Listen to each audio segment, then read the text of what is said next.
In the years afterward, I came to think of that evening of the Logan County Fair as blue twilight, the transition from the light of day to the dark of night, awash in the pink grapefruit-hued light of the setting sun.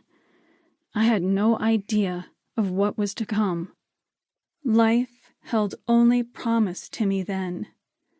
I knew nothing of the night. My sister and I thrived in the long days of summer like newly budded roses, dewy with youth and beauty. I believed the world was good, and nothing bad could touch the people I loved. How wrong I was. The highlight of summer for Beth and me had always been the county fair. Since we were small, my father had taken us, leaving my mother at home for what she referred to as her Calgon night. Each holding on to one of our father's hands, we'd weave through crowds to see the 4-H animals, the winning pies, quilts, and art. Of particular interest to my father was the new car on display, which we found boring, but knew that if we were patient, the best part of the evening would come. The rides. He'd buy us each 10 tickets and then sit with his friends while we got our fill. I was too scared to go without Beth, so we always rode together. Our favorite was the Ferris wheel.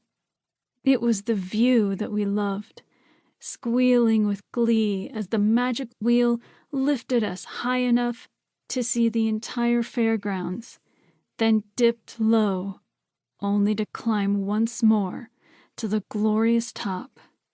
All the while, music would play, the kind of music that made anything seem possible. Our lives were ahead of us, after all. Nothing but promise. Now, though, we were 16 and 17, and being seen at the fair with our father was absolutely not done. We were here without my father for the first time. He'd fretted, but in the end had agreed that Beth could drive us in the family station wagon to meet the Paisley brothers. I stood in line at the Booster Club's burger stand with Beth and the Paisley boys.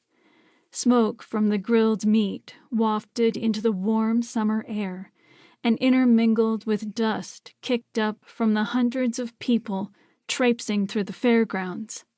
I loved this scent of summer, along with river water drying on rocks, coconut sunscreen, my mother's roses, and Dad's charcoal grill. These were the staples of my young world. The line for overly priced and mediocre food was long, and my stomach rumbled with hunger.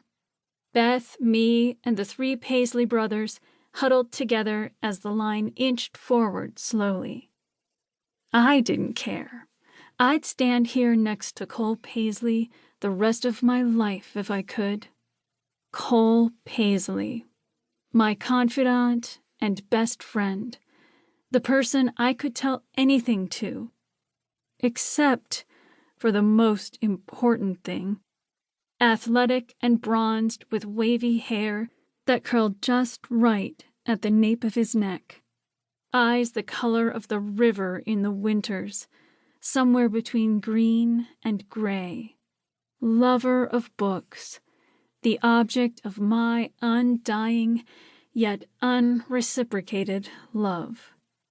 Since we were 8 years old, Cole and his twin brother Drew had been the center of my heart. "Carlie, what do you want?" Luke Paisley draped an arm around my sister's shoulders. "My treat. I got my paycheck today." Luke and my sister were going to be seniors when school started next week. The high school quarterback and the head cheerleader were the envy of every kid in town.